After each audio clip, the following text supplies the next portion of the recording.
innalillahi wa inna ilaihi rojiun, atas berpulangnya Jaksa Nanang Gunaryanto. Innalillah, akhirnya jaksa jantan tewas. Satu persatu sampai jumpa lagi di pengadilan akhirat. Menjatuhkan pidana penjara kepada terdakwa Omar bin Sihab alias Habib Muhammad Rizik Syihab selama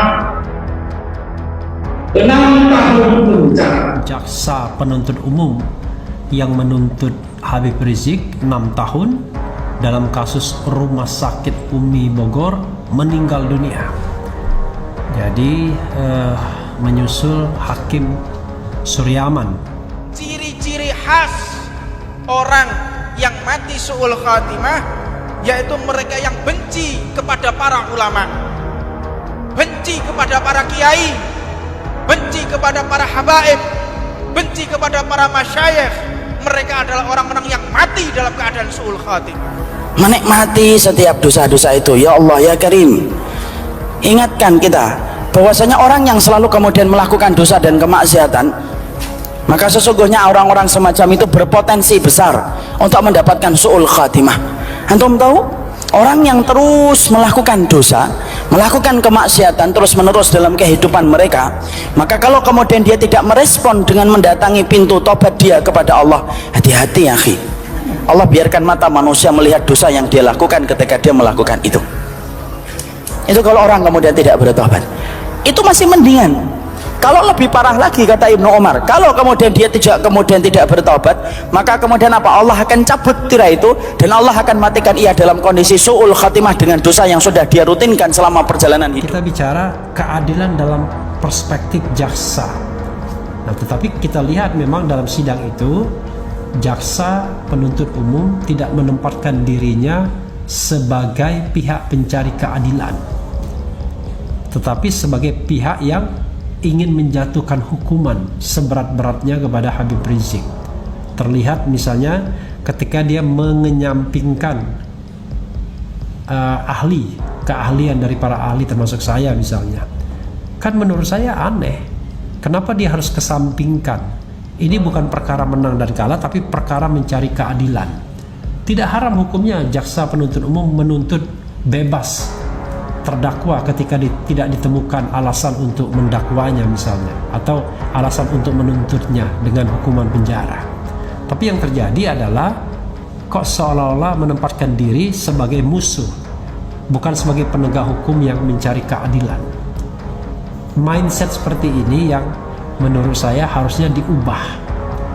Jadi baik advokat yang membela, jaksa maupun hakim, itu adalah insan-insan yang ditempatkan di pengadilan dunia ini untuk mencari keadilan.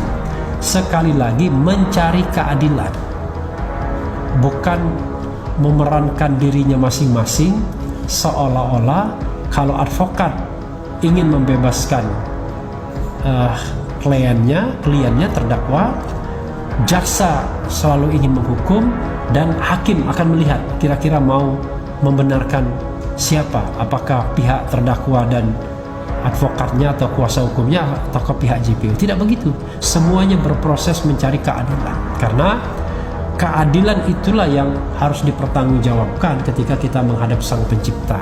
Apakah kita sudah memutuskan secara adil? Jadi jaksa penuntut umum to some extent kita bisa anggap sebagai hakim juga.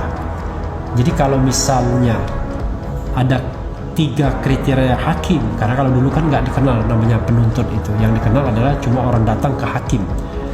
Kalau ada kriteria hakim, 2 lainnya masuk neraka dan 1 masuk surga, maka barangkali ya bisa kita interpretasikan yang seperti itu juga.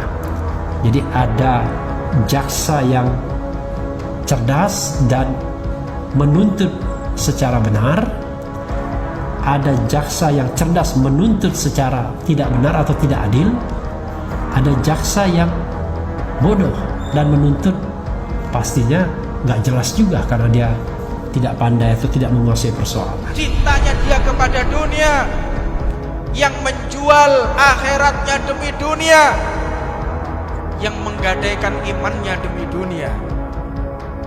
yang memenuhi hatinya demi dunia. Hubbud dunya damimah min khairin aqimah. Hubbud dunya itu menutup pintu-pintu kebaikan dari Allah Subhanahu wa taala. Orang kalau sudah cinta dunia, mindsetnya, pola pikirnya tiada lain hanya untung rugi dunia.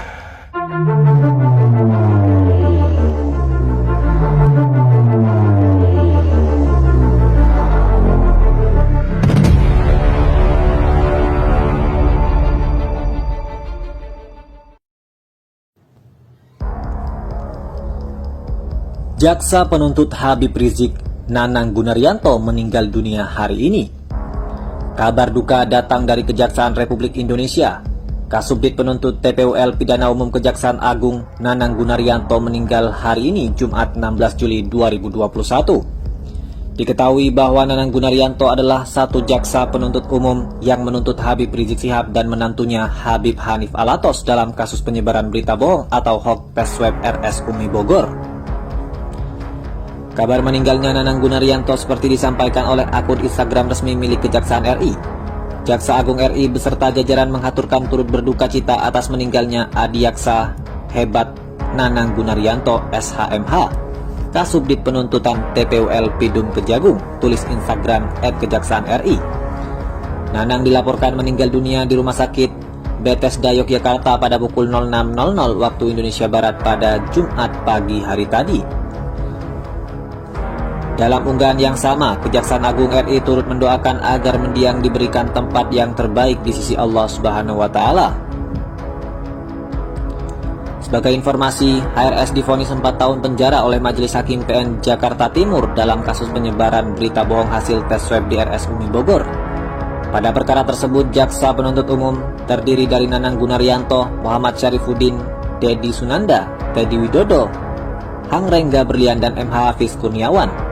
Jaksa penuntut umum dalam perkara itu menuntut HRS dengan hukuman 6 tahun penjara, namun vonis hakim dijatuhkan lebih rendah dari tuntutan jaksa dengan hukuman 4 tahun penjara bagi Habib Rizik. Ciri-ciri khas orang yang mati su'ul khatimah yaitu mereka yang benci kepada para ulama, benci kepada para kiai, benci kepada para habaib, benci kepada para masyayikh. Mereka adalah orang-orang yang mati dalam keadaan su'ul khatimah, menikmati setiap dosa-dosa itu. Ya Allah ya Karim, ingatkan kita bahwasanya orang yang selalu kemudian melakukan dosa dan kemaksiatan, maka sesungguhnya orang-orang semacam itu berpotensi besar untuk mendapatkan su'ul khatimah. Antum tahu, orang yang terus melakukan dosa, melakukan kemaksiatan terus-menerus dalam kehidupan mereka, maka kalau kemudian dia tidak merespon dengan mendatangi pintu tobat dia kepada Allah, hati-hati ya akhi.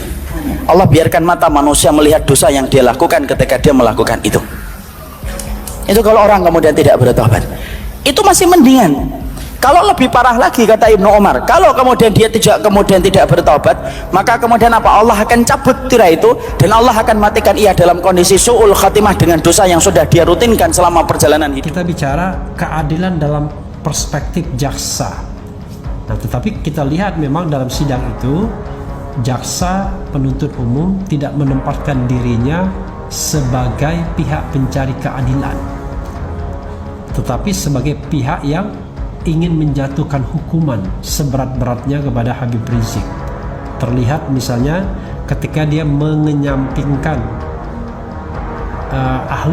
keahlian dari para ahli termasuk saya misalnya. Kan menurut saya aneh, kenapa dia harus kesampingkan? Ini bukan perkara menang dan kalah, tapi perkara mencari keadilan.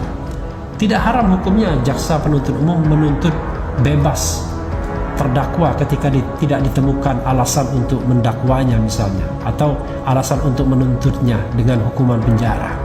Tapi yang terjadi adalah kok seolah-olah menempatkan diri sebagai musuh, bukan sebagai penegak hukum yang mencari keadilan.